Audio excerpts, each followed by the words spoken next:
Sup lads, it's your boy Bandana-Boi and I am here to react to UFC 329. This was a great event barring the main event which was a very big disappointment, but we'll get to that later. Let's start from the first fight that I have watched, which was Robert Whittaker taking on Nikita Krylov in the light heavyweight division. This was Robert Whittaker's debut and he actually looked really good. One big thing was always going to be the weight. Is Robert Whittaker going to look sluggish? Is he going to look slow? And he looked pretty well adjusted. During the first round, Krylov did have a bit of success wrestling, but after that, it was all Bobby Knuckles striking. He looked pretty crisp, and early in the third round, he was able to get a stoppage against Nikita Krylov. It was a TKO, even though he didn't knock him out and he didn't drop him to the ground. I think he broke his jaw or dislocated it and Nikita Krylov couldn't continue on fighting, and he got his first win in pretty dominant fashion. I'm really excited to see what's next for Bobby Knuckles, because he said he's walking at around 230 pounds when he was fighting, which is insane because he used to be in the middleweight division. So for him to have an extra 50 pounds and now he's cutting it, that's gonna be a very big advantage for him. And I saw Bilal Muhammad tweet that, oh, he should now fight Yuri Prohaska. I think that's a big step up. I don't know if Bobby Knuckles is ready for that yet. It is great that he got a ranked opponent from the get go, but he still needs at least one more test. Maybe someone ranked just inside the top 10, and if he gets a statement win, then we can talk about the top 5 ranked light heavyweights. But congrats to Robert Whittaker with a great finish. Next up, we have Bobby Green versus Terrance Mckinney. And Bobby Green gets the stoppage in the very last second of round number 1 in what was a crazy round. As I said before, King Green is almost 40 now, and Terrance Mckinney is on the rise and he is in his prime right now. And from the get-go, we kinda saw that. Terrance Mckinney was piecing him up on the feet and he was even able to take him down and he was dominating him on the ground and it looked like a 10-9, if not a 10-8 round, because of how dominant Terrance Mckinney was. But Terrance Mckinney wasn't progressing much on the ground, and he should have been more aggressive. And in the last 30 seconds, King Green was able to get up, and as they're striking in the last 15 seconds, King Green's able to land a nasty body shot, and he gets the TKO stoppage in the very last second of round 1. It was looking like trouble from the get-go, and I thought that it was going to be an early stoppage for Terrance Mckinney. But King Green somehow pulls through with a lion's heart, and he's able to get the stoppage, and I'm extremely happy for him because I feel like if this had went to round 2 or 3, it would have been a very tough fight for him. I had said that King Green would win on the feet, but I didn't expect it to go like this because for the majority of the first round he wasn't winning. But in the last 15 seconds he was able to shift the tide his way and he was able to get that stop. So congrats to King Green on a great win. I think he now has a 3 or 4 fight win streak and I wonder what's next for him. He's a pretty entertaining fighter, and today he did deliver. And then we have Royval versus Kavanagh. And this was the fight of the night. They deserve the bonus, and this was the most entertaining fight by a mile. These flyweights, they're always so skilled, and their entire arsenal is just top notch. I don't know what it is with them, but they're always so fast, they're so slick, they're striking, they're grappling, their jiu-jitsu, everything they do is so clean. And in the first round, Brandon Royval was fighting an amazing fight, just constantly feinting and jabbing Kavanagh, and Kavanagh didn't really have a response for him except for those leg kicks. And I don't know why, but heading into the second round, Kavanagh's corner told him to lay off those leg kicks, which didn't really make sense because it was the main attacking point that Kavanagh was able to land. But in the first round, Brandon Royval was winning the striking, and he even managed to take down Kavanagh and get side control. He looked like he was dominating, and it looked like that was going to be the entire fight. But heading into the second round, Kavanagh said, "Not on my watch." He was able to get a hook, and he was able to drop Brandon Royval, and then he himself was able to take his back and do a lot of damage. At that point, it was 1-1 for each man, and they almost did the exact same things to each other in different rounds. And the third round was going to be the decider. And Brandon Royval showed up when it mattered most. The output of these flyweights is insane. During the entire fight, even if it didn't last 15 minutes, they put on pressure non-stop. They didn't look like they were gassed, they didn't slow down, and they kept fighting as much as they could. And in the third round, both fighters wobble each other early into the round, and then Brandon Royval is able to get the takedown, and at that point he was dominating Kavanagh on the ground.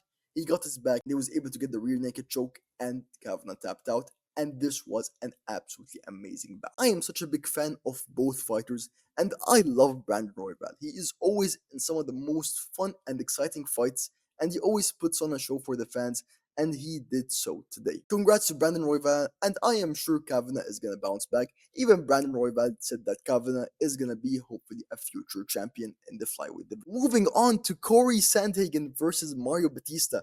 This was also a great bout in the bantamweight division, and in the first round, it was an absolute masterclass from both men.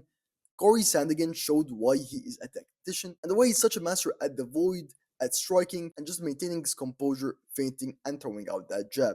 And Mario Batista held up his own as well. It wasn't like he was getting fully dominated, but Cory Sandhagen did look a little better on the feet. But in the last 30 seconds, Mario Batista was able to get a beautiful level chain where he throws a couple of hooks and then he is able to go for the takedown and take Cory down. And in the last 10 to 15 seconds, Mario Batista attempted some kind of leg lock, and that clearly annoyed the right knee of Cory. I don't know if his knee popped or not, but he was limping back to his corner, and that was a very good sign for Batista. Heading into the second round though, Batista didn't show the aggressiveness that we expected.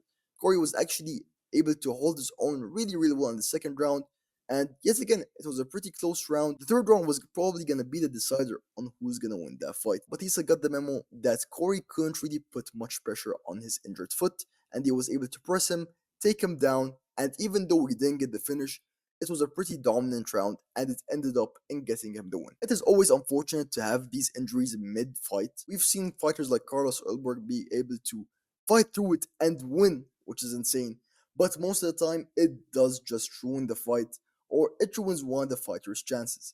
But great job by Batista, because if he hadn't gone for that leg lock, he wouldn't have put Cory in that position. So great fight overall, and congratulations to Mario Batista, because he truly deserved this win. And then for the co-main event of the evening, we had the BSD versus Paddy Pimblett. BSD was the slight favorite, and I even picked him to win. But goodness gracious, I was talking about the experience.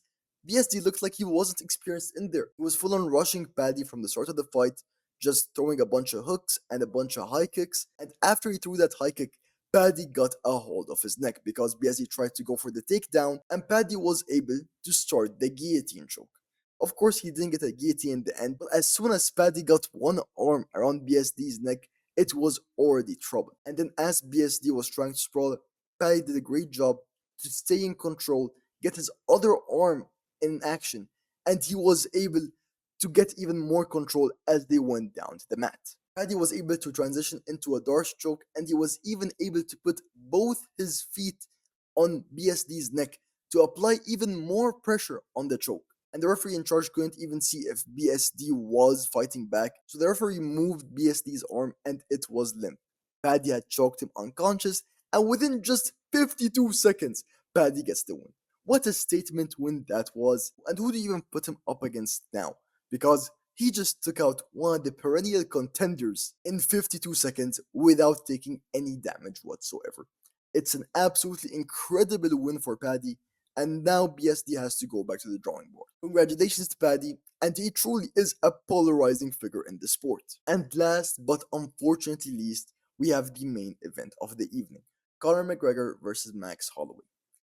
Within the first couple of seconds, Conor tries to throw a roundabout kick, and he blows his knee as he's landing. He tried to fight through the next minute, but he was not able to do so. Max clearly saw that something was wrong with his knee, and he wasn't engaging, and even Conor himself didn't look like he was moving as he usually does.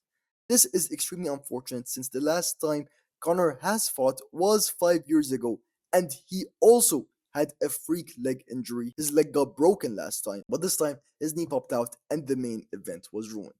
It is a bummer, but this event was pretty spectacular. It really sucks that the main event that many of us were looking to see, we weren't able to see. Max literally bulked up to welterweight, which isn't the division he usually fights at, just so he can fight Conor. And would you look at how the fight ended? It's unlucky, it's unfortunate, and there's nothing we can do as fans because we just feel a little disappointed in the outcome.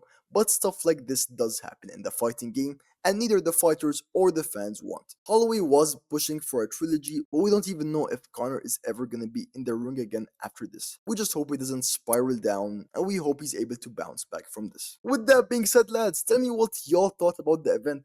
I thought it was extremely entertaining, and even though the main event didn't deliver, we still had a great card to look back on. Anyway, lads, I appreciate y'all. I love y'all. Tell me what y'all think. Make sure to like, comment, subscribe, and share. And that's all from you, boy lads. Cheers!